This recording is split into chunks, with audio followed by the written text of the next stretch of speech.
Recording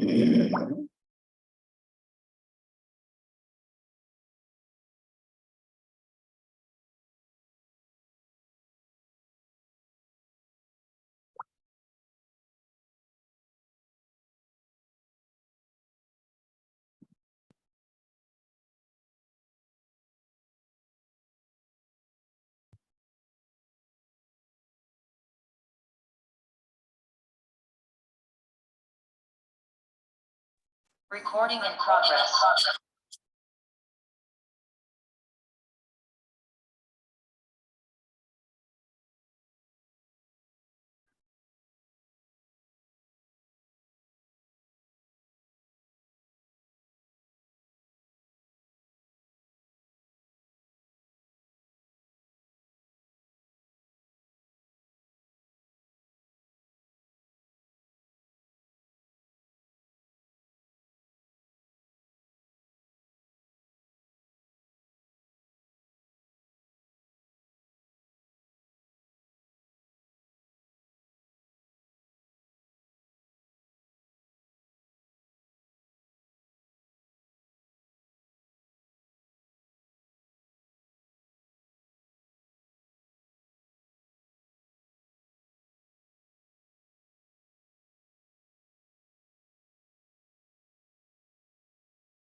அனைவருக்கும் வணக்கம்.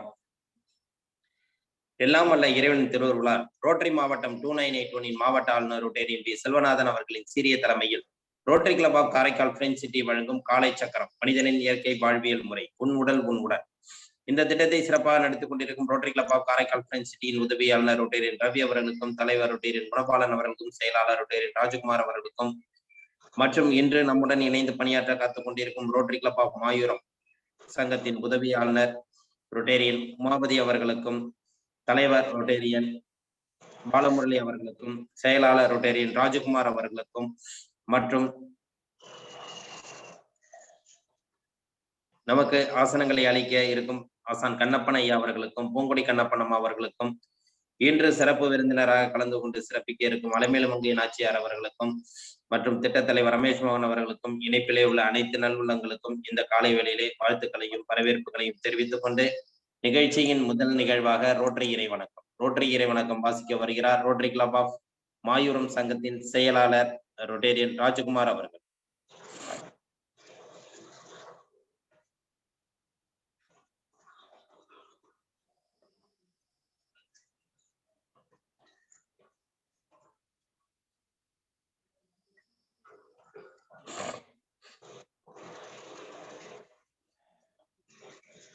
ராஜகுமார் sir.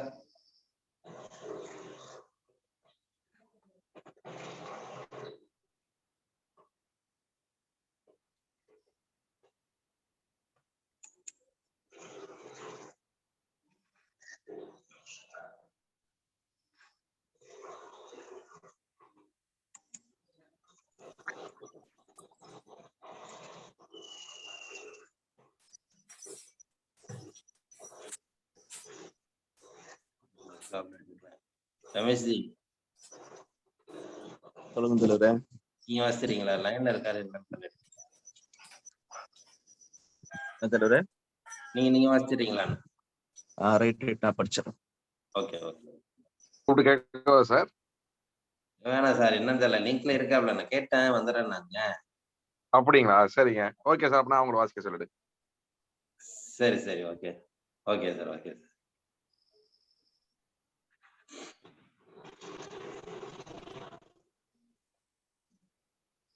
தலைவரே.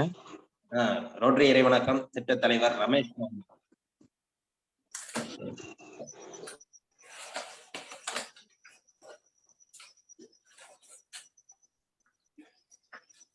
ரோட்டரி இறை வணக்கம். எங்கும் நிறைந்த எங்கள் இறைவா, எல்லையில்லா பொருளே, இன்பத்தின் ஊற்றே, அன்பின் வடிவே, அருளின் ஒளியே, எங்கள் எண்ணம் சொல் செயல் யாவற்றிலும் தூய்மை நிலவிட வேண்டுகிறோம். உலகில் நட்புணர்வும் நல்லுறவும் அன்பும் அமைதி மரமும் தழைத்திட நின்னருள் வேண்டி நிற்கின்றோம்.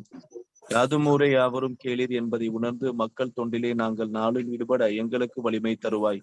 எல்லோரும் எல்லா வளமும் பெற்று இனிதே வாழ்ந்திட இறையே அருள் புரிவாய். ரோட்டரி 4 வழி சோதனை. நாம் நினைக்கும், சொல்லும் அல்லது செய்யும் விஷயங்கள் 1 உண்மையா? ஆம். 2 சம்பந்தப்பட்ட அனைவருக்கும் நியாயமா? ஆம். 3 நல்லெண்ணத்தையும் சிறந்த நட்பையும் உருவாக்குமா? ஆம். 4 சம்பந்தப்பட்ட அனைவருக்கும் பயனளிக்குமா? ஆம். வாய்ப்புக்கு நன்றி. நன்றி திட்டத் தலைவர் ரமேஷ் மோகன் அவர்களே.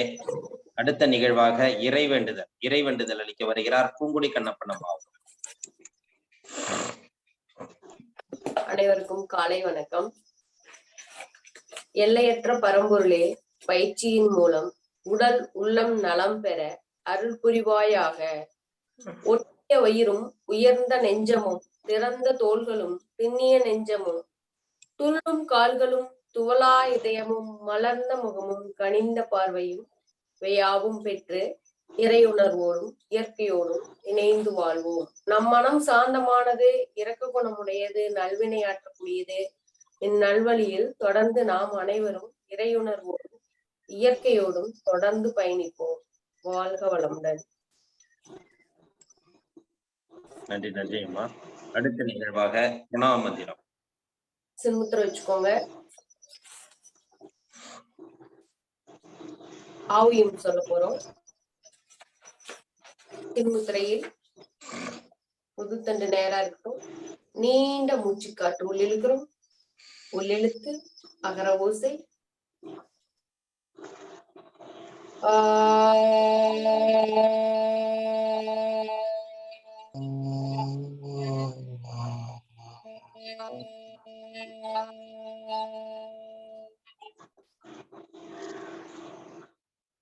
சின்மய முத்திரை. நீண்ட மூச்சு காற்று உள்ளிழுக்கிறோம். உகர ஓசை.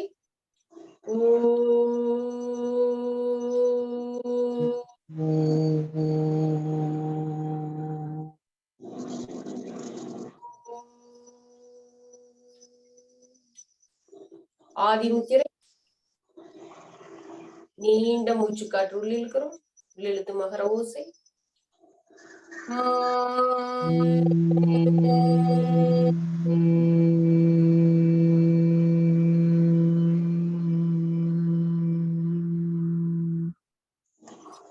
மீண்டும் சின்முத்திரை. நீண்ட மூச்சு காற்று உள்ளிழுக்கிறோம். உள்ளிழுத்து அகர ஓசை.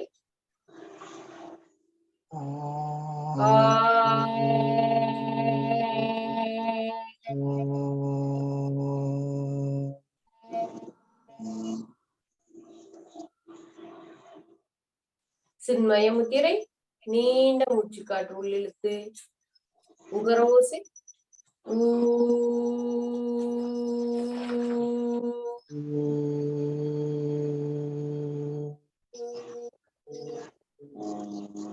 ஆதிமுத்திரை. நீண்ட மூச்சு காற்று உள்ளிழுத்து மகர ஓசை.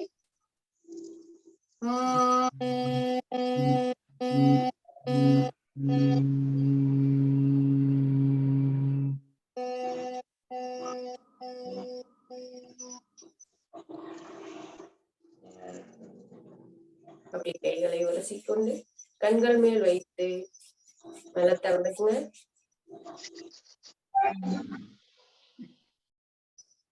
ஆசன பயிற்சிக்கு போயிடலாங்க. அமர்ந்த நிலை ஆசனம்.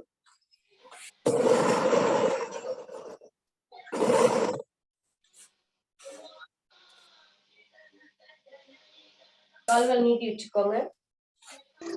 வஜ்ராசனா. ஒவ்வொரு காலம் மடக்கி பின்னாடி வைக்கிறோம்.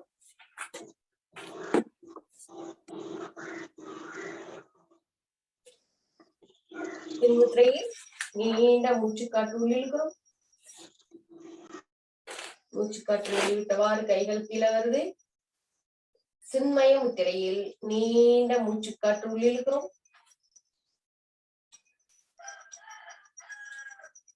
மூச்சு காற்று வெளிவிட்டவாறு கைகள் கீழே வருது. ஆதி முத்திரையில் நீண்ட மூச்சு காற்று உள்ளிழுக்கிறோம்.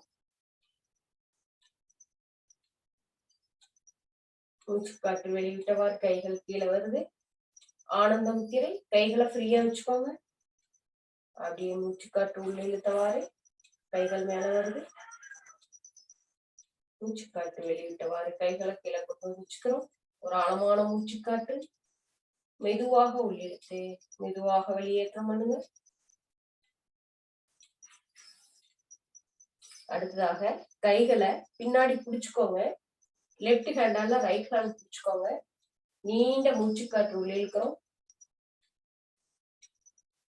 மூச்சுக்காற்று வெளிவிட்டவாறு நம்மளுடைய மூக்குநுனி தரைக்கு போகுது. தரையில் இயல்பான சுவாசம்.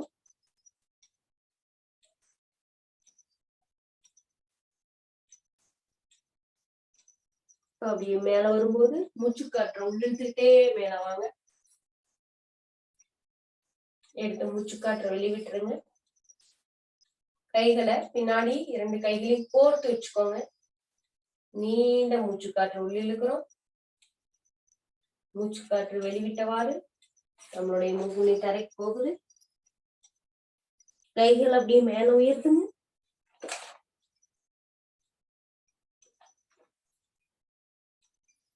இயல்பான சுவாசத்துல இருங்க. கைகள் மெல்ல இடுப்புக்கு போகுது. மூச்சு இழுத்துக்கிட்டே மேல வரும். எடுத்து மூச்சுக்காற்றை வெளிவிட்டுறோம்.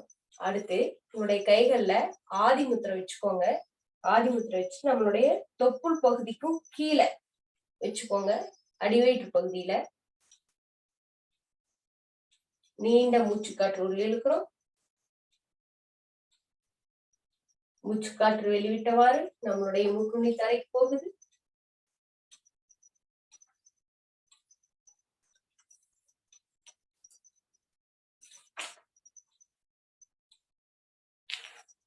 இயல்பான சுவாசத்துல இருங்க.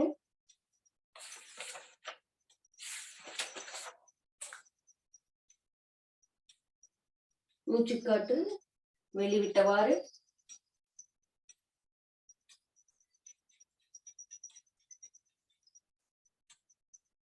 உள்ளிழுத்து வெளிவிட்டவாறு வெளிவிட்டுருங்க. அடுத்து இதே ஆதி முத்திரைய நம்மளுடைய தொடை பகுதியில் வச்சுக்கிறோம். இடது பக்கம் இரைப்பை தூண்டக்கூடியது, வலது பக்கம் கல்லீரல் தூண்டக்கூடியது. கல்லீரல் கணையம் வச்சுக்கோங்க. நீண்ட மூச்சுக்காற்று உள்ளிழுக்கிறோம். மூச்சுக்காற்று வெளிவிட்டவாறு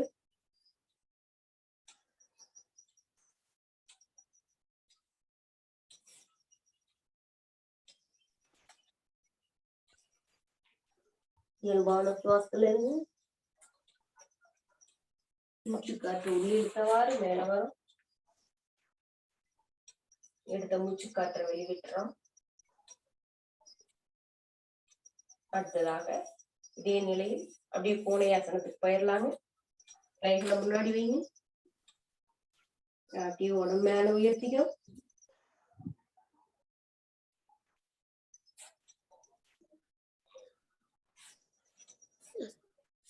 கைகள் முன்னாடி இருக்கு. மூச்சுக்காற்று உள்ளிழுத்தவாறு தலைப்பகுதி மேல வருது. இடுப்பு பகுதி கீழே போகுது. மூச்சுக்காற்று வெளிவிட்டவாறு தலைப்பகுதி உள்ள போகுது. முதுகு தண்டு மேல வருது. 1 2 3 4 5 6 7 8 9 10. அப்படியே முயலாசனத்துக்கு போயிடலாங்க. ஓய்வு நிலைக்கு இயல்பான சுவாசத்துல இருங்க.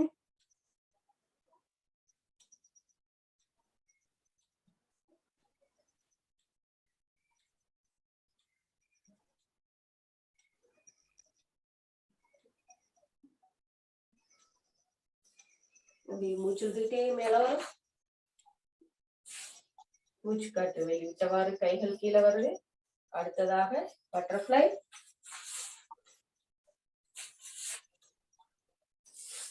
கால்கள் நல்லா நம்மளுடைய தொடைப்பகுதியோட சேர்த்து இருக்கட்டும்.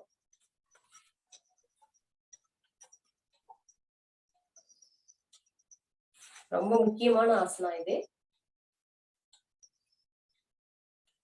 நம்மளுடைய இடுப்பு பகுதியில் உள்ள சதைகளையும் தேவையில்லாத சதைகளையும் தொடைப்பகுதியில் உள்ள தேவையில்லாத சதைகளையும் கரைக்கும். முக்கியமா பெண்களுக்கு ரொம்ப யூஸ்ஃபுல்லான ஆசனாஸ் இது.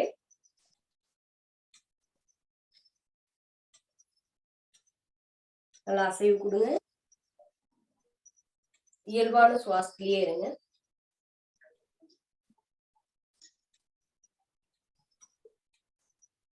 அடுத்ததாக நல்லா உங்களுடைய இரு கைகளையும் நல்லா உங்களுடைய முட்டி பகுதியில் வச்சு நல்ல இந்த இரு முட்டியும் நல்ல தரையில அழுத்தி பிடிக்கணும். கீழே கொண்டு போங்க. ஒரு 10 எண்ணிக்கை. 1 2 3 4 5 6 7 8 9 10. ஓய்வு. அடுத்ததாக ஆமையாசனா. நம் கால்களை கொஞ்சம் முன்னாடி வச்சுக்கிறோம். ஆமா, அது கொஞ்சம்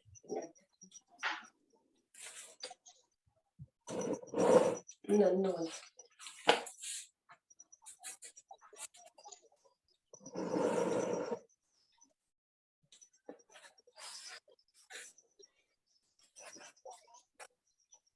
கால்களை முன்னாடி இருக்கு நல்லா கோர்த்து வச்சுக்கிறோம்.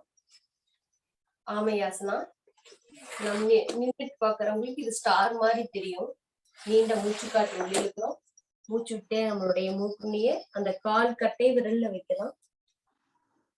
1 2 3 4 5 6 7 8 9 10. மூச்சு காற்று உள்ளிழுத்தவாறு அப்படியே மேல வரும். மூச்சு காற்று வெளிவிட்டவாறு கால்கள் நீட்டி வைக்கிறோம்.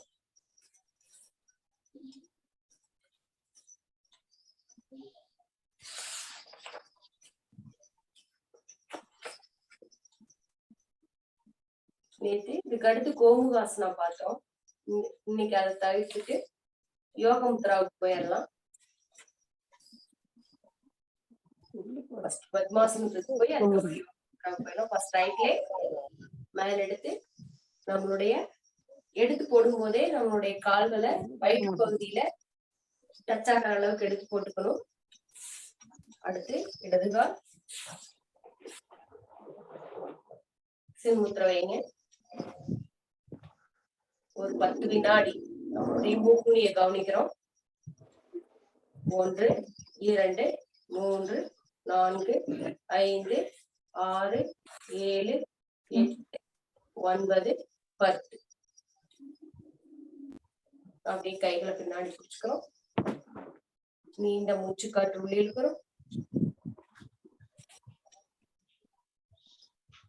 மூச்சு விட்டுட்டே நம்மளுடைய மூக்குனி தரைக்கு வருது.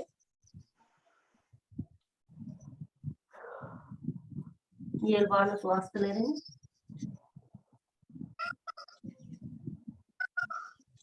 அப்படியே மூச்சு விட்டுட்டே மேல வரும். எடுத்த மூச்சு காற்று வெளிவிடுறோம். அப்படியே வலது பக்கம் திரும்பிக்கிறோம். நீண்ட மூச்சு காற்று உள்ளே இழுக்கிறோம். மூச்சு விட்டுட்டே நம்மளுடைய கால் முட்டிக்கு நம்மளுடைய மூக்குனி போகுது.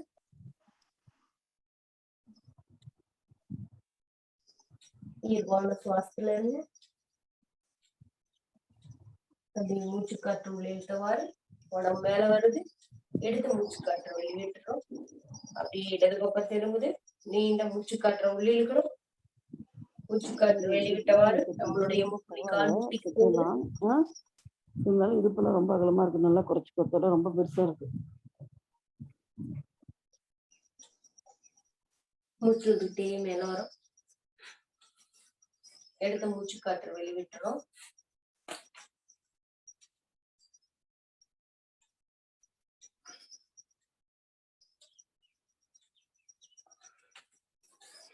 அப்படியே ஒரு காலை கீழே எடுத்து வைக்கிறோம். செய்த பயிற்சிக்கு ஓய்வு.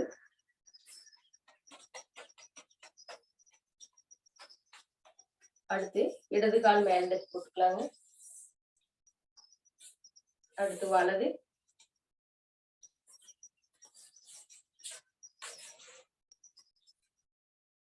சின்முத்திரை. நீண்ட மூச்சு காற்று உள்ளே இழுக்கிறோம். எடுத்து மூச்சு காற்று வெளிவிட்டு கைகளை பின்னாடி கட்டிக்கலாங்க. நீண்ட மூச்சு காற்று உள்ளே இழுக்கிறோம். மூச்சு காற்று வெளிவிட்டவாறு நம்மளுடைய மூக்குண்ணி தரைக்கு வருது.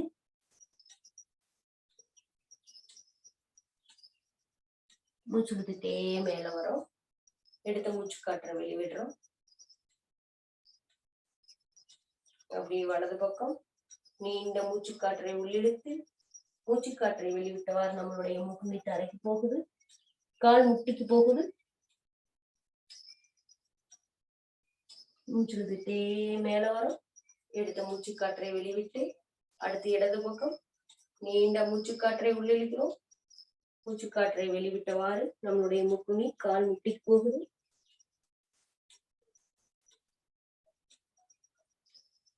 மூச்சு விட்டுட்டே மேல வாங்க. எடுத்த மூச்சு காற்றை வெளிவிடுறோம். அப்படியே கைகளை ரிலீவ் பண்ணிட்டு ஒவ்வொரு காலா ரிலீவ் பண்ணுங்க. எடுத்த பயிற்சிக்கு ஓய்வு.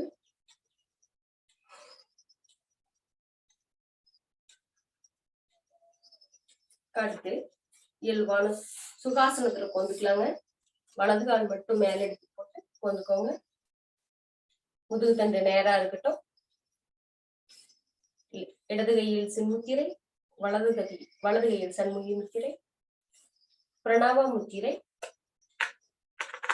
சுழல் மூச்சு பயிற்சி போயிடலாங்க.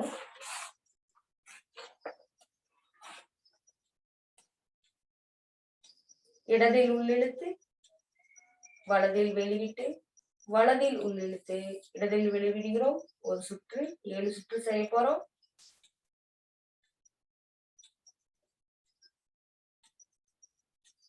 வாழ்க வளமுடன். மூச்சு பயிற்சி மனதிற்கு அமைதியை ஏற்படுத்துவதற்காகவே மூச்சை ஒழுங்குபடுத்துகிறோம். இதையே திருமூலர் முதல் செய்யுளில் கூறியுள்ளார். இவ்வாறு மூச்சுக்காற்றை ஒழுங்குபடுத்துவதன் மூலமாக ஞானத்திற்கு அடிப்படையாக அமைகிறது. காரணம், மூச்சு ஒழுங்குபடும் போதுதான் சிந்தனையும் ஒழுங்குபடும், மன அமைதியும் உருவாகும். இதைத்தான் சிந்தனை உனக்கு தந்தேன், திருவருள் தந்தேன் என்று சித்தர்கள் சொல்கிறார்கள். மூச்சு இப்படி இயற்கையாக சமநிலை அடைவதையே திரு அருட்பிரகாச வள்ளலார் சகச நிஷ்டை என்கிறார். சகச நிஷ்டை என்றால் இயற்கையான தியானம். இயல்பாகவே அந்த தியான நிலைக்கு செல்ல முடியும். பாமர மக்களும் சாதாரண மக்களும் செல்ல முடியும் என்கிறார் வள்ளல் பெருமான். பிராணனும் மனமும் நாம் மூச்சு விடும்போது நெருங்கிய தொடர்புடையதாக இயங்கிக் கொண்டிருக்கிறது. ஞான சித்தரான திருமூலர் இதை குறிப்பிடும் போது, எங்கே மனம் செல்கிறதோ அங்கே பிராணனும் செல்கிறது என்கிறார். இந்த உண்மையை யோக பயிற்சியில் போதுமான அனுபவம் உள்ளவர்கள் தங்களுடைய அன்றாட வாழ்விலும் உணர்ந்து அனுபவிக்கலாம். இதை யோக பயிற்சி இல்லாத சாதாரண மனிதர்கள், பாமர மனிதர்கள் புரிந்து கொள்ளலாம். ஒரு வேலையில் ஈடுபட்டு மனம் இயங்கும் போது அதனுடன் சேர்ந்து பிராணனும் இயங்குகிறது. மனம் அதிர்ச்சிக்கு உள்ளாகும் போது பிராணனும் சட்டென இயங்காமல் நின்று விடுவதை உணரலாம். மனம் தடைபடும் பொழுது மூச்சும் தடைபடுகிறது. மூச்சு தடைபடுகிற பொழுது உடலில் உள்ள உறுப்புகளினுடைய சக்தி குறைபாடு ஏற்படுகிறது. அந்த உடலில் சக்தி குறைபாடு ஏற்படுவதே நாம் ஆற்றல் குறைவாக உணர்கிறோம். அந்த ஆற்றல் குறைவான உறுப்புகள் நோய் உருவாகிறது. ஆக நோய் என்பது உடல் சம்பந்தப்பட்டதல்ல, உள்ளம் சம்பந்தப்பட்டது, மனம் சம்பந்தப்பட்டது, காற்று சம்பந்தப்பட்டது. அப்போ காற்றை நெறிப்படுத்துவதன் மூலமாக, மனதை ஒழுங்குபடுத்துவதன் மூலமாக உடலை ஒழுங்குபடுத்துகிறோம். இன்று உள்ள நவீன மருத்துவம் உடலை மட்டுமே பார்க்கிறது. பிரச்சனை என்பது உடலில் அல்ல. நன்றாக இதை எல்லோரும் விளங்கிக் கொள்ள வேண்டும். உடலில் தொந்தரவு அல்ல, உடலில் தடை அல்ல. எங்கு தடையோ அதை நீக்குவதை விட்டுவிட்டு உறுப்பை நீக்குகிறார்கள், அறியாமையில் செய்கிறார்கள். அந்த அறியாமையிலிருந்து அறிந்த நிலைக்கு வருவதற்கு அந்த மருத்துவம் முயற்சிக்கவில்லை என்றால் இந்த மானுட சமூகம் மடிந்து போகும் என்பதை ஆழமாக புரிந்து கொள்ள வேண்டும். ஆக இந்த மனதை செழுமைப்படுத்தி இந்த மனதை ஒழுங்குபடுத்துவதற்காக வேண்டி இந்த மந்திரத்தை உச்சரிக்க சொன்னார்கள். இந்த மந்திரத்தை உச்சரிக்கும் பொழுது அந்த மூச்சு தடையில்லாமல் இயங்குவதற்கு துணை செய்கிறது. மனம் அதிர்ச்சிக்கு உள்ளாமல் செம்மையாக மந்திரத்தை உச்சரிக்க சில வழிமுறைகளை சொல்லி இருக்கிறார்கள். அதுவும் ஒரு குறிப்பிட்ட காலம் செய்தாலே போதுமானது. மூச்சு சீர்படும் பொழுது அந்த மந்திரமும் அவசியமில்லை என்கிறார் திருமூலர். ஏதாவது புத்தகத்தை ஆழ்ந்து படிக்கும் போதோ, ஏதாவது சிந்தனையில் தீவிரமாக ஈடுபடும் போதோ சற்று நேரம் படித்து சிந்திப்பதை நிறுத்த வேண்டும். அப்போது நம்முடைய பிராணன் இயக்கத்தை உற்று நோக்க வேண்டும். அப்படி உற்று நோக்கும் போது மனமும் பிராணமும் இணைந்து செயல்படுகிறது என்பதை உணரலாம். மூச்சின் இயக்கம் என்று ஒன்று இருக்கும், உணர்வுக்கு எட்டுவதில்லை. பிராணன் மனம் என்ற இரண்டிலும் ஏதாவது ஒன்றின் இயக்கத்திற்கு தடை ஏற்பட்டாலும் மற்றதின் இயக்கத்திலும் தடை ஏற்படும். ரொம்ப முக்கியமான விஷயம், ஆழமான விஷயம். மனம் என்ற பிராணன் என்ற இரண்டில் ஏதாவது ஒன்றின் இயக்கத்தில் தடை ஏற்பட்டால் மற்ற உறுப்புகளின் இயக்கத்தில் தடை ஏற்படும். ஆக அந்த உடம்பினுடைய உறுப்புகளில் தடையை சரி செய்வதற்கு, ஒழுங்குபடுத்துவதற்கு, அந்த உறுப்பை சீர்படுத்துவதற்கு கல்லீரலோ மண்ணீரலோ நுரையீரலிலோ இதயத்திலோ எங்கு சிக்கல் ஏற்பட்டாலும் அல்லது முட்டி பகுதியில் சிக்கல் ஏற்பட்டாலும், உடலில் எந்த இடத்தில் வலி ஏற்பட்டாலும் அந்த வலிக்கு காரணம் மூச்சே. ஆக மூச்சை ஒழுங்குபடுத்தாமல் எதையும் ஒழுங்குபடுத்த முடியாது, எந்த நோய்களையும் குணப்படுத்த முடியாது என்பதை ஆணித்தரமாக புரிந்து கொண்டு இந்த நிலைக்கு இந்த மானுட சமூகம் பயணிக்க வேண்டும் என வேண்டுகிறோம்.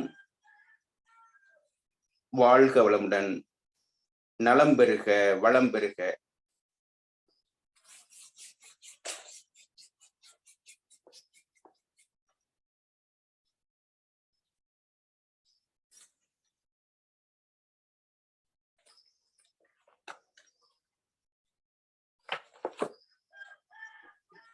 நன்றி நன்றி ஐயா.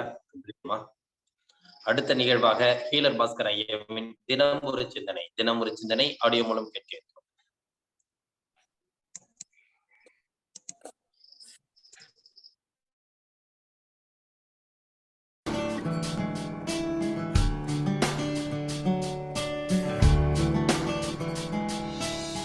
செழிக்கட்டும் விவசாயம், சீர்படட்டும் நிர்வாகம். வேந்தர் டிவி நேயர்களுக்கு காலை வணக்கம். குழந்தை வளர்ப்பு முதல் வருடம் 10வது பாகம். குழந்தை மண்ணை திங்குது. இது நல்லதா கெட்டதா? அது மண்ணு சாப்பிடாம இருக்கிறதுக்கு என்ன செய்யறது? குழந்தைங்கன்னா மண்ணு திங்கும். ஆனால் இப்போ இருக்கிற குழந்தை மண்ணு திங்கிறது இல்லை. ஏன்னா அது கிடைக்கிறதே இல்லை. நம்ம தான் அப்பார்ட்மெண்ட் சிஸ்டம் வந்துட்டோம், மண்ணை பார்க்குறதே இல்லையே. அதாவது குழந்தைகள் கொஞ்சமாக மண்ணு தின்னா தப்பெல்லாம் கிடையாது, அதெல்லாம் ஜீரணமாகி வெளியே வந்துடும். இந்த குழந்தைகள்லாம் பாருங்கள், வீட்டில் இருக்கிற பொருளெல்லாம் வாங்கி சாப்பிட்ருவோம். அப்புறம் மலத்தில் பார்த்தா ஒவ்வொன்றா வந்துட்டுருக்கும். Chalk piece, slate pencil, rubber, பேனா, முடி எல்லாம் வரும். அது உள்ளே போனது வெளியே வந்துடும். தெரியுமா இருக்கலாம். மண்ணு திங்கிறதுனால எந்த ஒரு தப்புன்னு கிடையாதுங்க.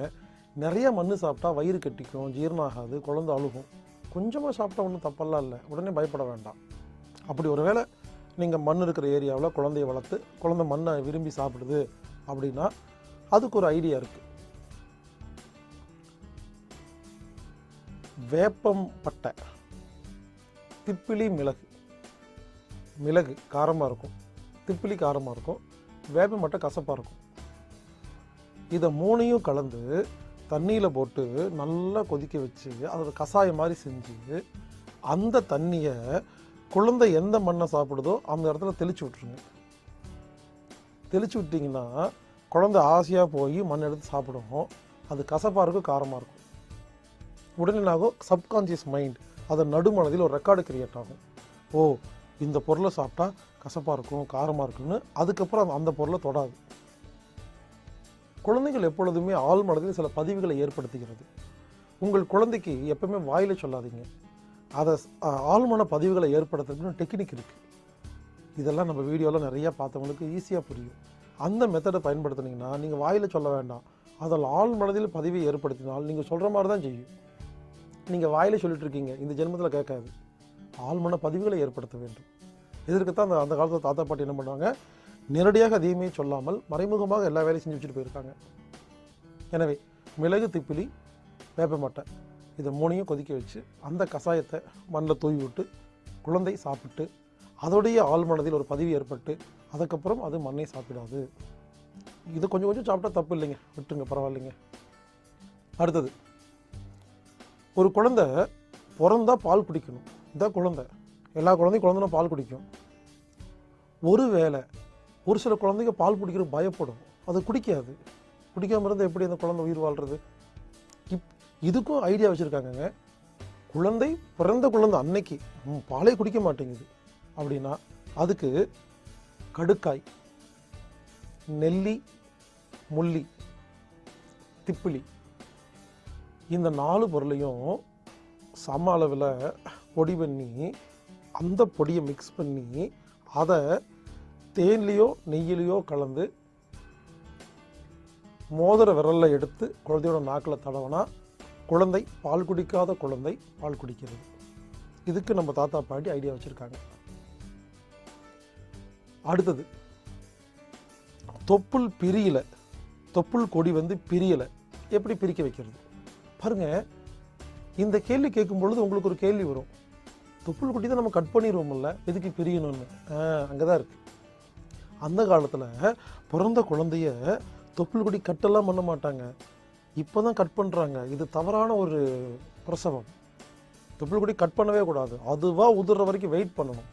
இப்போ யோசிச்சு பாருங்கள், நம்ம பழங்காலத்து புக்கில் தொப்புள் கொடி அதுவாக வெளியே வரலன்னா அதுக்கு என்ன வைத்துன்னு எழுதி வச்சுருக்காங்க அப்படின்னா அப்போ என்ன அர்த்தம், அந்த காலத்தில் தொப்புள் கொடியை கட் பண்ணாமல் வளர்த்திருக்காங்கன்னு அர்த்தம். இதற்கு பேர் தான் லோட்டஸ் பர்த், மருட்டி சுகப்பிரசவம்னு பேர். கூகுள் பண்ணி பாருங்கள், நிறைய கொட்டி கிடக்கு.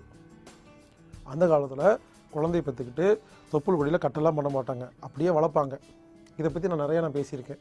இப்போ நான் என்ன சொல்ல வரேன்னா, இந்த தொப்புள் கொடியை கட் பண்ணாமல் குழந்தைய வளர்த்தும் பொழுது 2 நாள்லேருந்து 8 நாளுக்குள்ளே அதுவாக பிரிஞ்சிடும்.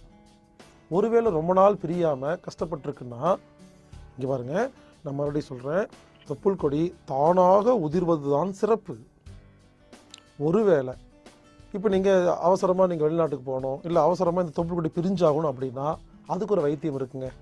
சாதாரண அடுப்பு கறி இருக்கு இல்லைங்களா, கறித்தூளை தொப்புள் கொடி மேலே அப்படி தூவி விட்டிங்கன்னா தொப்புள் கொடி சீக்கிரமாக பிரிஞ்சிடும். இதுக்கு ஒரு ஐடியா வச்சுருக்காங்க. அடுத்தது, இந்த தொப்புள் இருக்கு இல்லைங்களா, சில குழந்தைகளுக்கு செட் ஆகாது, அப்படி மேலே தூக்கிட்டு இருக்கும். வழக்கமாக தொப்புள் கொடி பிரிஞ்சோடனே, நஞ்சு கொடி பிரிஞ்சோடனே என்ன ஆகுன்னா அது போய் செட் ஆகணும். தொப்புள் அமுங்குறதுன்னு சொல்லுவாங்க. சில குழந்தைக்கு தொப்புள் அமுங்காதுங்க.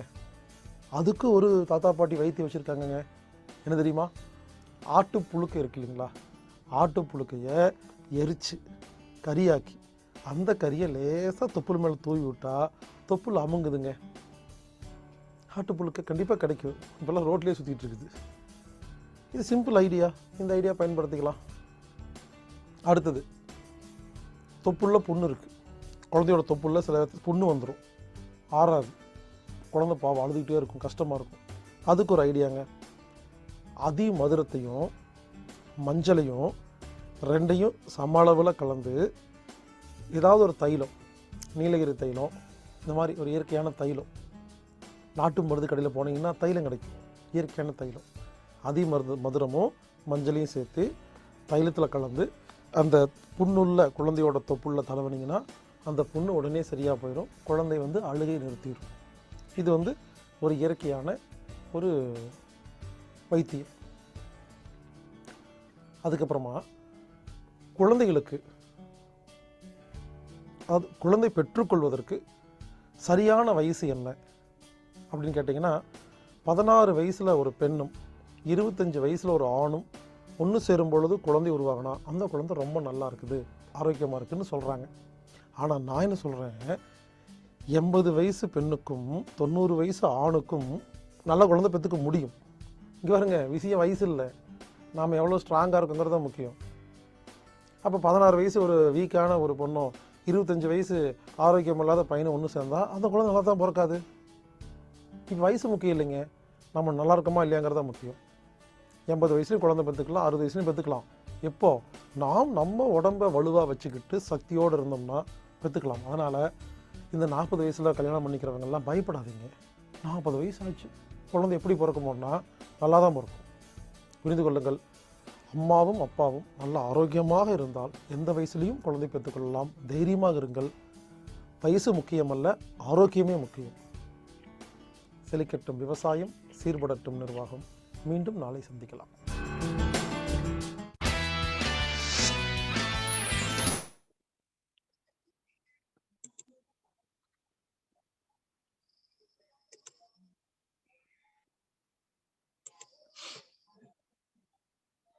நன்றி ஐயா.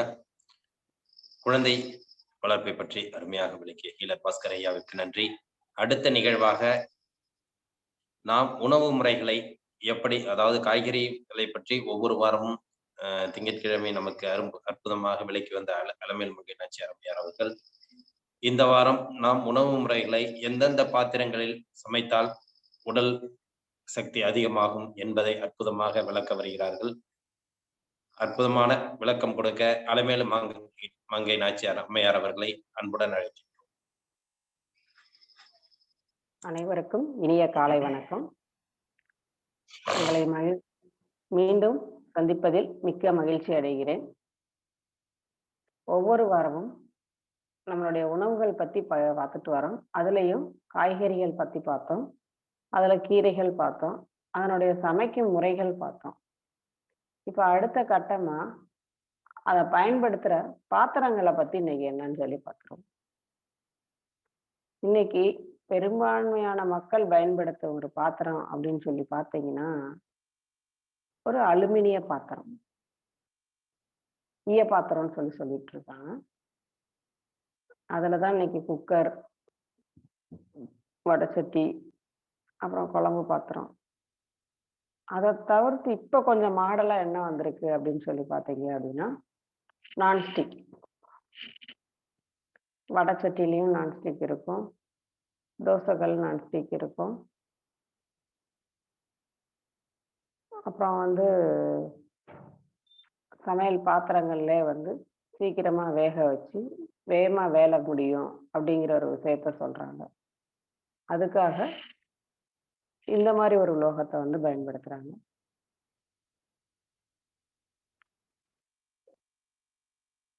இதுவே பழைய முறைகள்ல பார்த்தீங்க அப்படின்னு சொன்னா பெரும்பான்மையான வீடுகளில் இருந்த ஒரு பாத்திரங்கள் அப்படின்னு சொல்லி பார்த்தோம் மண் பாத்திரம்.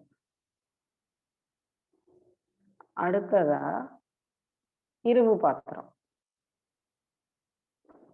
மனிதன் ஆதி தோன்றி இருந்தபோது மண் பாத்திரங்கள் தான் பயன்படுத்த சமைக்கன்னு சொல்லி ஆரம்பிச்ச உடனே என்ன அப்படின்னா அதை மண் பாத்திரம் தான் பயன்படுத்தினாங்க. அதுக்கப்புறமா நாளடைவுல வந்ததுதான் இரும்பு பாத்திரங்கள். அதுக்கப்புறம் இன்னும் கொஞ்சம் நாளடைவுல செம்பு, வெங்கல பாத்திரம் அப்படின்னு சொல்லி கொண்டு வந்திருப்பாங்க, பித்தளை பாத்திரம்னு சொல்லி கொண்டு வந்தாங்க. இப்போ கொஞ்சம் ஃபேஷனா தண்ணி குடிக்கிறதெல்லாம் காப்பர் பாத்திரத்துல தண்ணி குடிக்கணும் அப்படிங்கிற ஒரு விஷயத்துல வாட்டர் பாட்டில் முதற்கொண்டு காப்பர்ல வாங்கிட்டு இருக்காங்க. இந்த பாத்திரத்துக்கும் நமக்கும் அவ்வளோ என்ன முக்கியத்துவம் அப்படிங்கிறத பார்ப்போம். நான் சொன்னேன் பார்த்தீங்களா, ஆரம்பத்துல நம்ம அதை பயன்படுத்தினது வந்து மண்ணும் இந்த இரும்பு பாத்திரம் தான் சொன்னோம். அலுமினியம் அப்படிங்கிற ஒரு விஷயம், ஈயப்பாத்திரங்கிற ஒரு விஷயம் வந்து நம்ம நாட்டுக்குள்ள கிடையவே கிடையாது, நம்ம பாரம்பரியங்கள்ல. இது எப்ப வந்தது அப்படின்னு சொல்லி பார்த்தீங்கன்னா, ஆங்கிலேயர்கள் வந்த பிறகுதான், அவங்க ஆட்சி காலத்துக்கு அப்புறம் தான் இந்த பாத்திரங்கள் வந்தது. அவங்க பயன்படுத்தது அப்படிலாம் பார்த்தீங்கன்னா, அந்த மண்ல செஞ்ச களிமண், சீன பாத்திரம், சீன களிமண் சொல்றோம் பார்த்தீங்களா, களிமண், கண்ணாடி பாத்திரங்கள் அப்படி பயன்படுத்தினாங்க. அப்ப நம்மளுடைய இடங்கள்ல வந்து அவங்க நிறைய வந்து பார்த்தாங்க, ஆராய்ச்சி பண்ணாங்க. நம்மளுடைய மண் பாத்திரங்கள்லாம் பார்த்து ரொம்ப வியப்படைஞ்சாங்க. இந்த பாத்திரங்கள்ல இவ்வளவு ஒரு சக்தி இருக்கா? அதுக்கப்புறம் வந்து மக்களை அடிமைப்படுத்தணும், அவங்கள புத்திகளை மங்க வைக்கணும் அப்படிங்கிற ஒரு விஷயங்கள் வந்து நடந்தது. அப்படி இருக்கும்போது அந்த ஈயப்பாத்திரங்கள் கொண்டு வந்தாங்க. இந்த ஈயப்பாத்திரத்தோட விஷயங்கள் என்னன்னு சொல்லி இன்னும் திரும்ப பார்த்தோம் அப்படின்னா, அவங்க அதை கொண்டு வந்தது எந்த இடத்துல அப்படின்னு சொன்னா, ஜெயில் கைதிகளுக்கு தான் அதை கொடுத்தாங்க.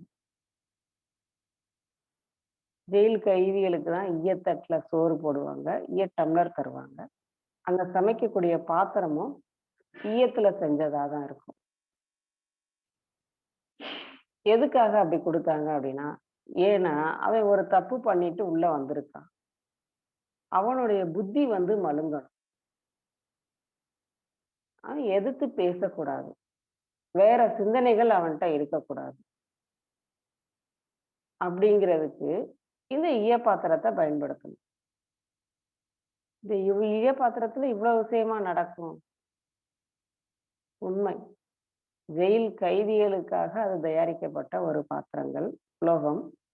அந்த உலோகத்துல இவ்வளவு விஷயம் நடக்குது அப்படின்னா, நம்ம அன்றாட வாழ்வில் பயன்படுத்தும் போது நமக்கு ஏன் என்ன தொந்தரவு, நல்லா தானே இருக்கும், தொந்தரவுகள் வந்தது இல்லையா அப்படின்னு உணர்ந்து பார்த்துருக்கலாம். அப்ப இந்த ஈயப்பாத்திரத்தை பயன்படுத்தும் போது என்ன ஆச்சு அப்படின்னா, இப்போ உள்ள தொந்தரவுகள் நிறைய பேருக்கு இன்னைக்கு வந்து நீரோ டேப்லெட் சாப்பிடாத ஆட்களே இல்லை அப்படின்னு நீங்க சொல்லலாம். ஏதாவது ஒண்ணுன்னா டாக்டர்ஸ் வந்து அது உங்கள் நரம்புகள்ல வந்து பிரச்சனைகள் இருக்கு, நரம்பை பலப்படுத்தக்கூடிய விஷயங்கள் செய்யணும் அப்படின்ட்டு ஒரு 175 பேர் வந்து இன்னைக்கு நரம்பு மாத்திரைகள் சாப்பிட்றாங்க. அதுக்கப்புறம் பாத்தீங்க அப்படின்னா, கால் நரம்பு வலிகள், சுண்டெழுத்தல், புத்தி மந்தமாதல், நிறைய இன்னைக்கு கெட்டு சமுதாயம் கெட்டு சீரழிஞ்சு புத்திகள் மந்தமாகிறது. நம்ம உணவு பாத்திரங்கள் மட்டுமல்ல, நம்மளுடைய உணவுகள் மூலமாகவும் தான். அது நிறைய உணவுகள் விஷயங்கள் பார்க்கும்போது அந்த புத்தி செயல்பாடுகள் எப்படி இருக்கணும், அதுல கூடுதலா அந்த புத்தி மங்குதல் வேலையை வந்து இந்த உலோகம் வந்து செய்யறதுக்கு ஈஸியா இருக்கு. மக்கள் அதை எதுக்காக ஈஸியா பயன்படுத்த ஆரம்பிச்சாங்கன்னா, வச்சோன்னா அடுப்புல வச்சோன்னா வந்து சூடு ஏறிடுது நல்லா, அப்ப சமைக்கிறதுக்கு சீக்கிரம் வேலை முடிஞ்சிருது அப்படின்னு சொல்லி சொல்றாங்க. இதே இது ஒரு மண் பாத்திரம் சூடு ஏறணும்னா என்ன ஆகும் அப்படின்னா, ஒரு 5 நிமிஷம் 10 நிமிஷம் ஆகும். இப்ப காலப்போக்கில் என்ன செய்ய சொல்றோம், 5 முதல் 10 நிமிஷத்துல சமையலையே முடிச்சிடணும் அப்படிங்கிற ஒரு விஷயத்துக்கு வந்தாச்சு. அப்ப அதுக்காக எப்படி தேவைப்பட்டது அப்படின்னா, இந்த பாத்திரங்களை பயன்படுத்த ஆரம்பிச்சாங்க. அதுல அழகழகா வந்து நிறைய பாத்திரங்கள் வந்தது, குழம்பு சட்டிகள் பாத்திரங்கள் அப்படின்ட்டு. அதுக்கப்புறமா பார்த்தீங்க அப்படின்னா, நிறைய வந்து குக்கர் ஐட்டமும் பார்த்தீங்கன்னா அதே உலோகத்துல தான் போட ஆரம்பிச்சாங்க. அப்ப இந்த உணவை எடுக்கும் போது முதல் பிரச்சனைகள் என்ன சொல்லியிருந்தோம், நரம்புகளோட பலவீனம், உங்களுடைய புத்தி செயல்பாடுகள் வந்து தெளிவா இருக்கக்கூடாது அப்படிங்கிற ஒரு விஷயத்துக்கு தான். இதை நீங்கெல்லாம் வந்து நிறைய கட்டுரைகள்ல பல ஆய்வுகள்ல பார்த்தீங்க அப்படின்னா இந்த ஈயங்கிற ஒரு விஷயத்த வந்து எப்படி எதற்காக கொண்டு வந்தாங்க அப்படிங்கிற ஒரு விஷயம் வந்து உங்களுக்கு தெரியும். அடுத்து பாத்திரம் வந்து சுத்தப்படுத்துறது வேகமா வேலை முடிஞ்சிடும் அப்படிங்கிற ஒரு விஷயத்துக்கு கொண்டு வந்துட்டாங்க. இதே இது அடுத்த கட்ட ஒரு நடவடிக்கையா வந்து கொஞ்சம் வந்து அட்வான்ஸா என்ன ஆச்சு அப்படின்னா நான்ஸ்டிக் அப்படிங்கிற ஒரு முறை வந்து வந்தது. அந்த மெட்டீரியல்ல பார்த்தீங்க அப்படின்னா மேல வந்து ஒரு கருப்பு கலர் கோட்டிங் இருக்கு. அதுல தோசை ஊத்தணும் அப்படின்னா என்ன ஆகும் அப்படின்னா ரொம்ப நைஸா இருக்கும், மொறுமொறுப்பா இருக்கும். அடுத்தது காய் சமைக்க ஆரம்பிச்சீங்க அப்படின்னா என்ன ஆகும், சீக்கிரம் ஃப்ரை பண்ணிக்கலாம், அதுல வந்து சீக்கிரம் வேக வச்சிடலாம். குழம்புகள் எடுக்கும் போதும் வந்து ஈஸியான பார்க்க அழகா இருக்கும். வெளிப்புற கோட்டிங்கும் உள்புறம் கோட்டிங்கும் பார்க்கும்போது ரொம்ப அழகா இருக்கும். அப்ப என்ன ஆகும்னா இத வந்து நம்ம வதக்கும் போது செய்யும் போது நம்மளுக்கு என்ன நடக்குது, கிண்டி விடுறாங்க பாத்தீங்களா? அப்ப அந்த மேல ஒரு கருப்பு கலரா சில கோட்டிங்ஸ் எல்லாம் கொடுத்துருக்காங்கல்ல, அந்த துகள்களும் வந்து உணவுல சேரதான் செய்யும். அந்த துகள் உணவுகள் எடுக்கும்போது என்ன ஆகும் அப்படின்னா வயிற்று சம்பந்தப்பட்ட உபாதைகள் உருவாகும்.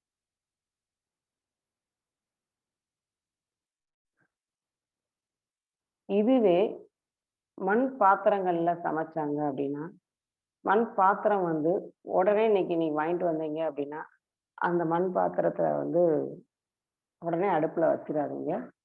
வச்சீங்க அப்படின்னா அது கீறல் விட்டுரும், உடஞ்சிரும். ஒரு 2 நாள் 3 நாள் வந்து தண்ணியில ஊற வைக்கணும். ஊற வச்சுட்டு திரும்ப காய வைங்க. காய வச்சுட்டு பயன்படுத்த ஆரம்பிங்க. இந்த மண் பாத்திரத்துக்கு ஏற்ற ஒரு அடுப்பு அப்படின்னா அது விறகு அடுப்பு தான். ரொம்ப ரொம்ப அற்புதமான ஒரு விஷயம். இன்றைய காலகட்டங்கள்ல சூழ்நிலைகள்ல இந்த விறகடுப்பை வந்து இன்னைக்கு பயன்படுத்த முடியல. ஒரு 90-95% யார் வீட்லயும் விறகடுப்பு அப்படிங்கிற ஒரு விஷயமே இல்லை. ஒரு 5% எங்கேயாவது யாரு அப்படிங்கிற ஒரு விஷயத்தை தான் பயன்படுத்திட்டு இருக்கோம். ஏன் அந்த அடுப்புல வச்சு அந்த மண் பாத்திரம் பயன்படுத்தணும் அப்படின்னா நீங்க இது எத்தனை பேர் கவனிச்சிருக்கீங்க அப்படின்னு சொல்லி தெரியல, பார்த்துருக்கீங்களான்னு தெரியல. வச்சு சமைச்சு இறக்கி வச்ச உடனே ஆறின பிறகு என்ன அப்படின்னா வெளியில வேர்க்கும், ஈரப்பதம் இருக்கும் மண் பாத்திரத்துல. இதே இது வந்து கேஸ் அடுப்புல வைக்கும்போது அதே ஈரப்பதம் வரும், ஆனா சீக்கிரம் அதனுடைய ஈரப்பதம் வந்து முடிஞ்சிடும். உங்களுடைய உணவுகள் சமைக்கிறது 100% சத்துக்களாக உள்ள போகணும் அப்படின்னு சொன்னா ஒவ்வொரு சத்துக்கள் சொல்றோம்ல, மண் சத்துங்கிறதும் உடம்புக்கு வேணும்.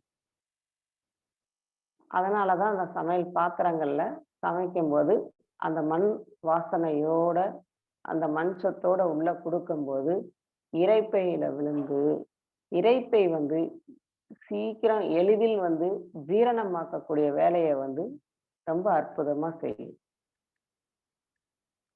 அந்த உணவுகளும் எளிதில் கெட்டு போகாமல் இருக்கும். இப்ப சொன்னாங்க இதுல வந்து சூடு ஏறுறதுக்கே நேரமாகும் அப்படின்னு சொல்லிட்டு, சரிதான். ஆனா சூடு ஏறிட்டு இத சமைக்க ஆரம்பிச்சுட்டு இருந்தீங்க அப்படின்னு வச்சுக்கோங்களேன், ஒரு 3/4 சமையல் முடிச்சுட்டீங்க அப்படின்னா 1/4 அதுலயே மூடி வச்சிருந்தீங்கன்னா மீதி வெந்து முடிச்சிடும். உணவுகளுடைய சுவையும் அப்படியே மாறாம அற்புதமா கிடைக்கும். இதுல ஏன் அடுப்புக்கும் கேஸ் ஸ்டவ்வுக்கும் நம்ம வித்தியாசங்கள் சொல்றோம் அப்படின்னா இந்த ஒரு முறை தான். ஆனா வேற வழியே கிடையாது. இன்றைய காலமுறைகள்ல விறகடுப்ப பயன்படுத்த முடியாது. அப்ப வந்து நம்ம வந்து கேஸ் ஸ்டவ் தான் பயன்படுத்துறோம். அதுக்கு இந்த பாத்திரங்கள் வந்து ரொம்ப சேஃப்டியாவும், கையாள்றது மட்டும் தான் கொஞ்சம் கவனமா கையாள வேண்டிய ஒரு விஷயம். மத்தபடி அதுல நெறைய பயன்பாடுகள் வந்து நெறையாவே இருக்கு. அப்படிங்கிறத தாராளமா பயன்படுத்தலாம். அடுத்ததா இரும்பு பாத்திரங்கள். இந்த இரும்பு பாத்திரங்கள் அப்படிலாம் எப்பலாம் பயன்படுத்த ஆரம்பிச்சாங்க அப்படின்னா, மெயினா பார்த்தோம் அப்படின்னா, இத வந்து நெறைய மருத்துவர்கள் தான் பயன்படுத்த ஆரம்பிச்சாங்க. ஆரம்ப காலகட்டத்துல. ஒரு கசாயம் வைக்கிறது, ஒரு லேகியம் பண்றதுக்கு, சில மருந்துகள் காய்ச்சறதுக்கு அப்படின்னு சொல்லிட்டு.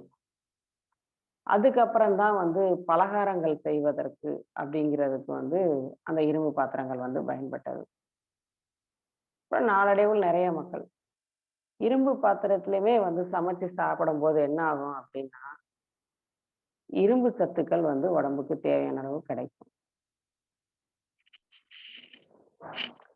அந்த இரும்புகள் வந்து செறிவூட்டப்பட்டு செரிமானம் செய்யப்பட வேண்டிய சத்துக்களா.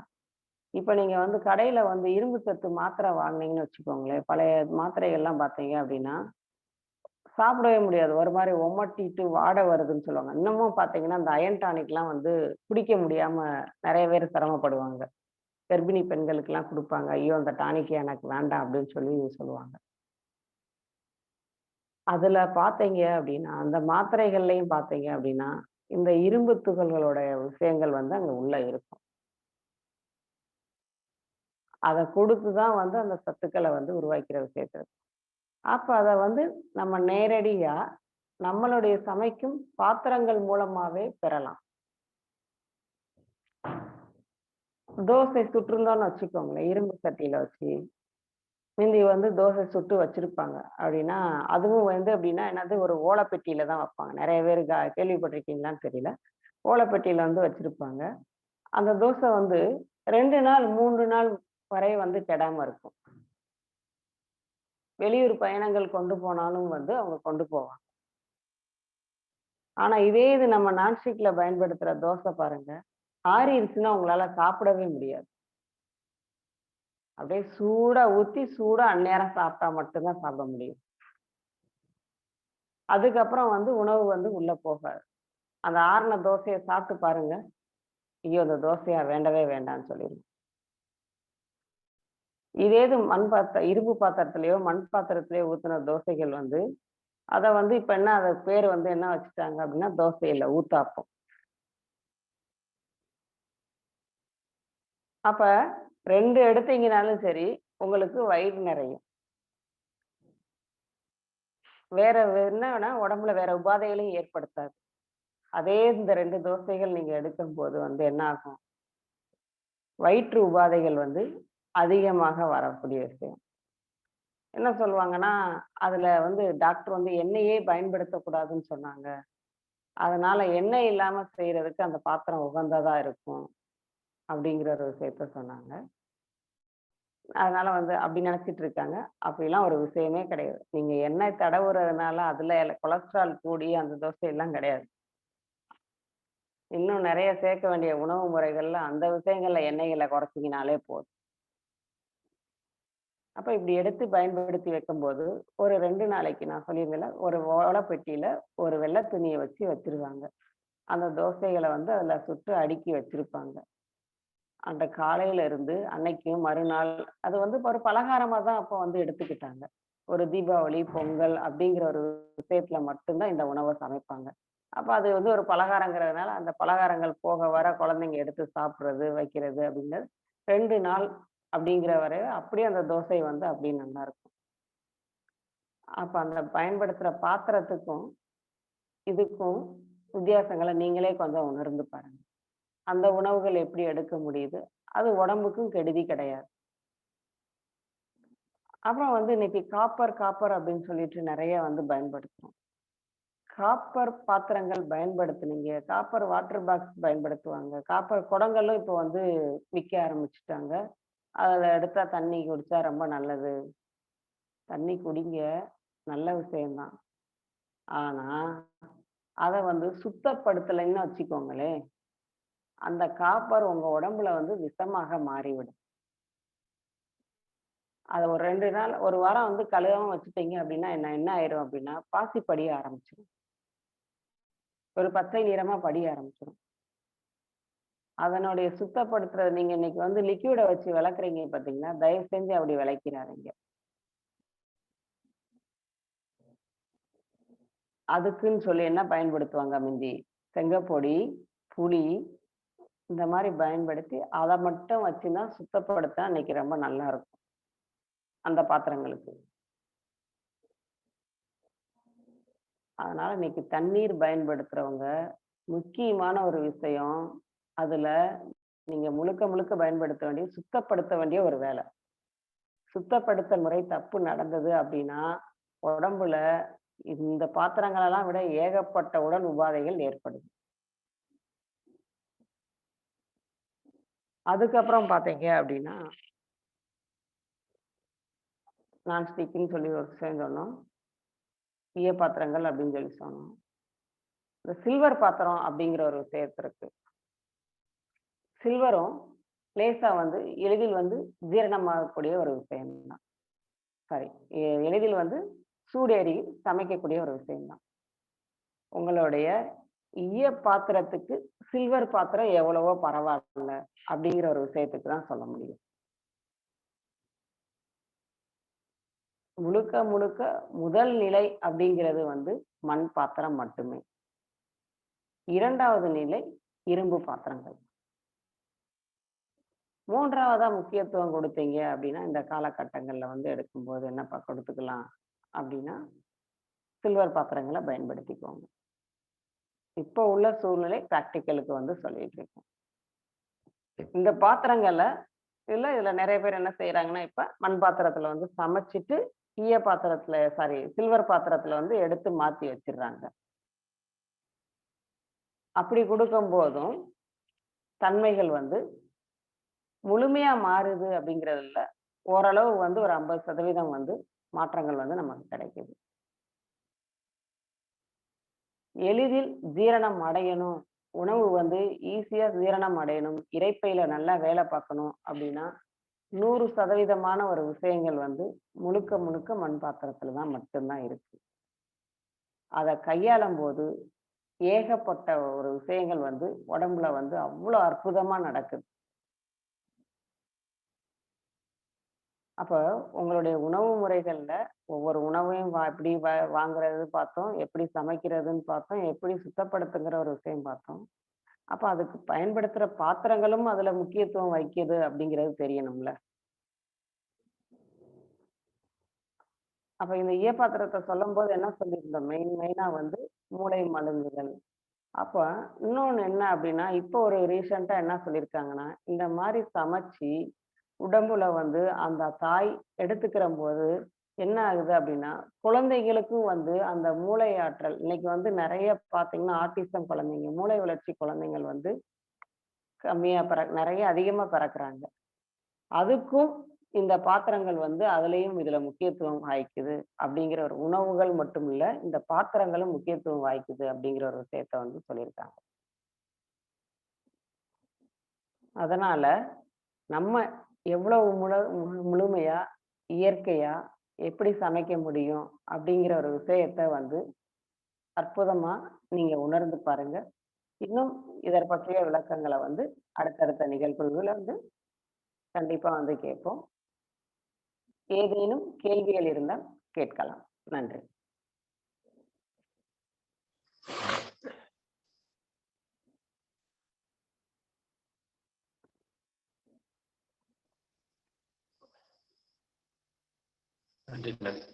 நன்றி அம்மா.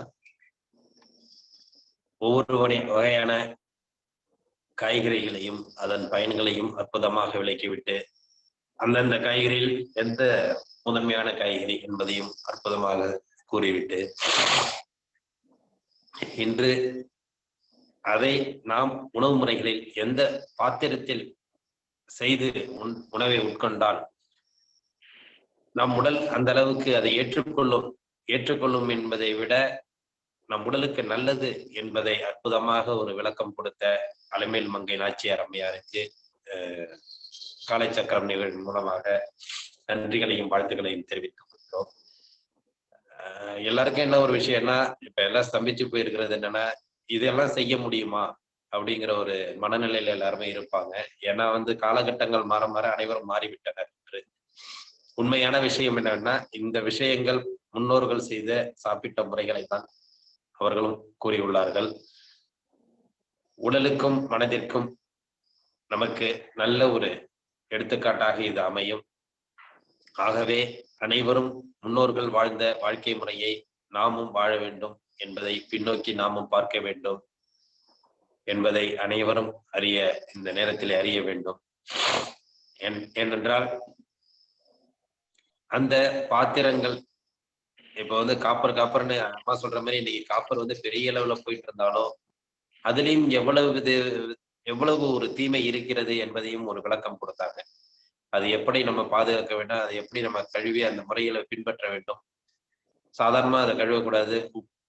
புளி, உப்பு இது மாதிரி விஷயங்கள் அது மாதிரி இருந்தாதான் அதுல உள்ள தீமைகளை நம்ம விலக்கி கிட்டத்தட்ட வாரத்துக்கு 2 முறையாவது அதை கழுவி பயன்படுத்த வேண்டும் என்பதையும் அற்புதமாக விளக்கினார்கள். அது மாதிரி பாத்தீங்கன்னா ஒவ்வொரு விஷயம் எந்தெந்த பாத்திரம், மண்பானையிலேருந்து சில்வர் பாத்திரம் வரைக்கும் அதுக்குண்டான பயன்களையும் நமக்கு ஒரு நல்ல விளக்கத்தோடு கொடுத்தாங்க. ஆகையால் முதலில் நாம் மாற வேண்டும் மற்றும் பிறகு அனைவரையும் மாற்ற வேண்டும் என்பதை தருணத்திலே தெரிவித்துக் கொண்டு, நமக்கும் ஒரு நல்ல ஒரு சிந்தனையையும் நல்ல ஒரு விளக்கத்தையும் கொடுத்த அம்மையார் அவர்களுக்கு மீண்டும் ஒரு முறை நெஞ்சார்ந்த நன்றிகளையும் வாழ்த்துக்களையும் தெரிவித்துக் கொள்கிறோம். இந்த நிகழ்வில் உங்களுக்கு ஏதாவது சந்தேகங்கள் இருந்தால், ஏன்னா பாத்திரங்களை பயன்படுத்த சொல்லிட்டாங்க, சரி காப்பர் தான் பயன்படுத்த சொல்லிட்டாங்களா, அப்படி அதுல உள்ள நுணுக்கங்கள் ஓரளவு அவங்க நமக்கு சொல்லியிருப்பாங்க. உங்களுக்கு ஏதாவது மீண்டும் சந்தேகம் இருந்தால் அவர்களிடம் கேட்டு தெரிந்து கொள்ளலாம்.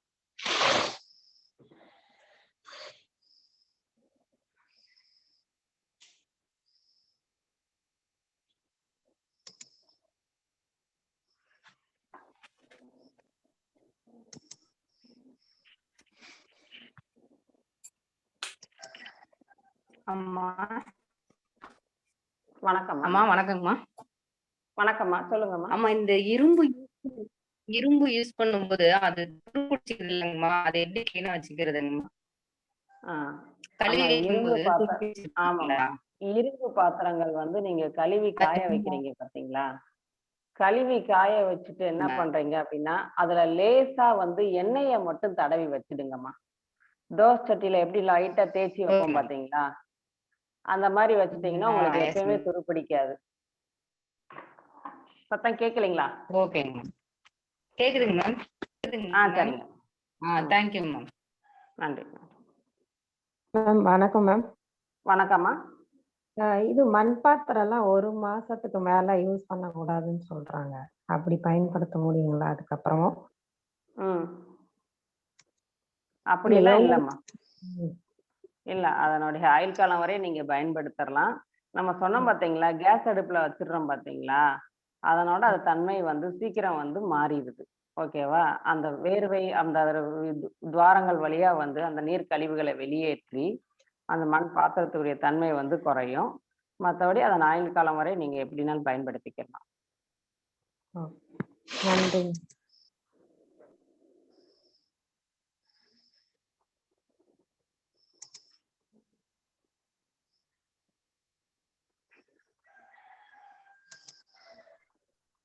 ஆமா, வணக்கம்மா. நான் மூலிகை என்று பேசுறேன். வணக்கம்யா, நல்லா இருக்கீங்களா? இப்ப மண்பானையில தண்ணி வைத்து நம்ம குடிக்கிறோமா? சரி, அந்த பானை இப்ப ஃபர்ஸ்ட் வைக்கும் போது நல்ல குளிர்ச்சி இருக்கு. ஒரு குறிப்பிட்ட காலம் கழித்து பார்த்தோம்னா அதுல குளிர்ச்சி குறையுது. அந்த குளிர்ச்சி குறைஞ்ச பிறகு அதுக்கு மேல தண்ணி குடிக்காம நிறுத்திடலாமா? ஏன்னா அதனுடைய தன்மை ரொம்ப ஆமா, கண்டிப்பா அது மாறிடுச்சுன்னா நிறுத்திடலாம். அது இன்னொன்னு என்னன்னா, அந்த மண் அந்த ஆற்று மணல் இருக்கு பாத்தீங்களா, ஆற்று மணல் கீழே போட்டு அது மேல அந்த பாத்திரங்களை வச்சீங்க அப்படின்னா தன்மை ரொம்ப நாளைக்கு ரொம்ப மாறாம இருக்கு.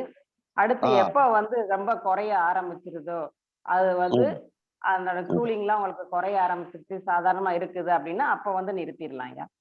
நிறுத்திட்டு வேற பானை மாத்திக்கலாம். நிறுத்திட்டு சரிங்க. வேற மாத்திக்கலாம். சரி சரி சரிங்கம்மா. ரொம்ப நன்றிம்மா. பானையில சுண்ணாம்பு ரொம்ப பூசி சிறப்பா இருந்ததும்மா. நன்றிம்மா. நன்றி ஐயா.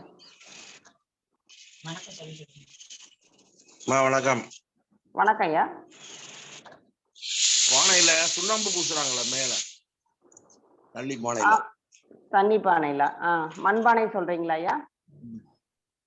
மண்பானையில சுண்ணாம்பு பூசுற வெளியில ஆ, வெளி ஆ, பக்கத்துல ம், சுண்ணாம்பு பூசிட்டு தண்ணி பூசி வைப்பாங்க. அது ஜில்லுப்பு கிடாது. ம்.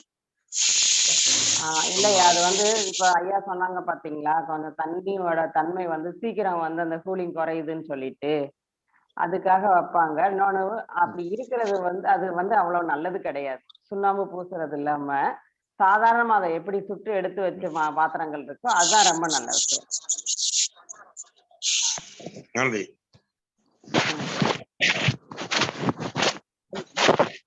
ஒரு டவுட்டுமா, இப்போ வந்து இன்னொரு சந்தேகமா? சொல்லுங்கம்மா. கேஸ் அடுப்பு சொல்லிருக்கீங்க. ஆமா, அதுல பானை மேல ஈர துணி போட்டு யூஸ் பண்றலாங்கம்மா, அப்படி பண்ணலாங்களா அதனுடைய தன்மை குறைஞ்சதுக்கு இல்லம்மா அப்புறம்? இல்லம்மா ஈர துணிகள் வேண்டாம். நீங்க மண்ணுல வச்சிருந்தீங்கனாலே வந்து ரொம்ப அற்புதமா வேலை பார்த்துட்டு இருக்கும். சரிங்களா? ஓகேங்கம்மா. அப்படியே வேலை பார்க்கும். ஈர ஓகேங்கம்மா. துணி தான் பயன்படுத்தணுங்கிற ஒரு அவசியம் இல்லை. ஓகேங்கம்மா. சரி, நன்றிங்கம்மா. நன்றிம்மா. வணக்கம். வணக்கம்மா. உருளின்னு சொல்றாங்கல்ல, வெங்கல பாத்திரம், ஆமாம்மா. அதுல சமைக்கலாமாமா? தாராளமா சமைக்கலாம். அது எதுக்கு பயன்படுத்துவாங்கன்னு மட்டும் தெரிஞ்சுக்கோங்க. பொங்கல் வைக்க மட்டும்தான் பயன்படுத்துவாங்க. சரிங்களா? வெங்கல பாத்திரத்துல பொங்கல் வைப்பாங்க. சரிங்களா? அந்த பொங்கலை, அந்த இனிப்பு, அந்த சார்ந்த விஷயங்கள் அதுல என்னென்னலாம் போடுறோம் அதை வந்து ஜீரணம் பண்றதுக்கு அந்த வெங்கல பாத்திரத்துல எடுத்து அதை வந்து என்னது பிரசாதமா உடம்புக்கு வந்து அப்படி ஒரு விஷயமா கொடுப்பாங்க.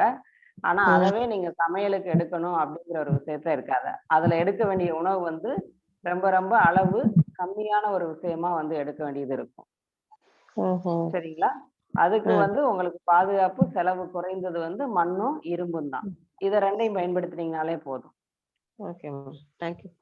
நன்றி. நன்றி.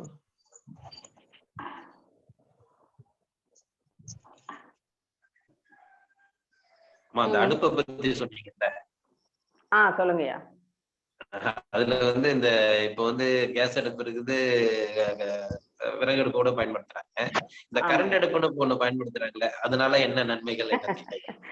கரண்ட் அடுப்புல வந்து நீங்க சொன்ன இந்த 2 பாத்திரத்தையுமே வைக்கவே முடியாதுயா. சில்வர் பாத்திரங்களையும் வைக்க இப்ப முடியாது. நான்ஸ்டிக்ல வந்து அந்த கோட்டிங் கொடுத்திருப்பாங்க. அதுவுமே அந்த கீழே இருக்கும் கோட்டிங். அத இருந்தா மட்டும்தான் அதை பயன்படுத்த வேண்டிய உரை இருக்கும். இன்னைக்கு காலப்போக்கெல்லாம் சமைக்கிறாங்களே அப்படிங்கிற ஒரு விஷயத்துக்கு வந்து சந்தோஷப்பட வேண்டியது இருக்கு. ஏதாவது ஒண்ண வச்சு சமைக்கிறாங்களே அப்படிங்கிற ஒரு விஷயத்துக்கு அந்த அளவுக்கு மாற்றம் வந்து நம்மகிட்ட நடந்துட்டு இருக்கு. நடந்துட்டு இருக்கு. ஆமா. நல்லது நல்லதுமா.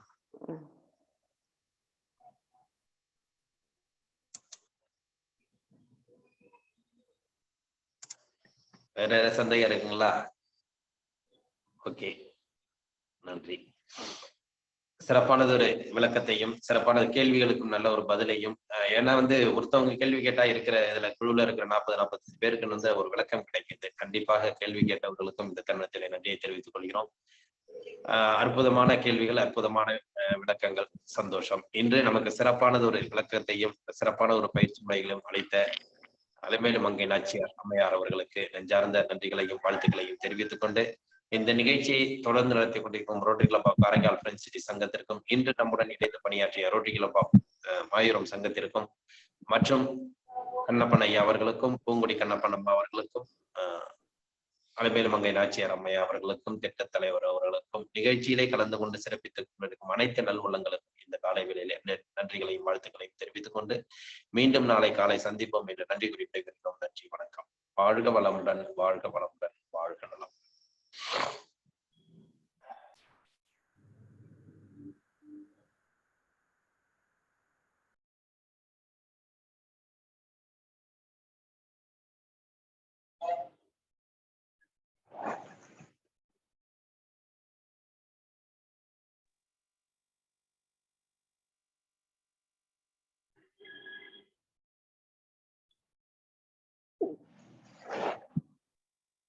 நன்றிங்க ஐயா, வாழ்க வளமுடன். நன்றி நன்றிம்மா.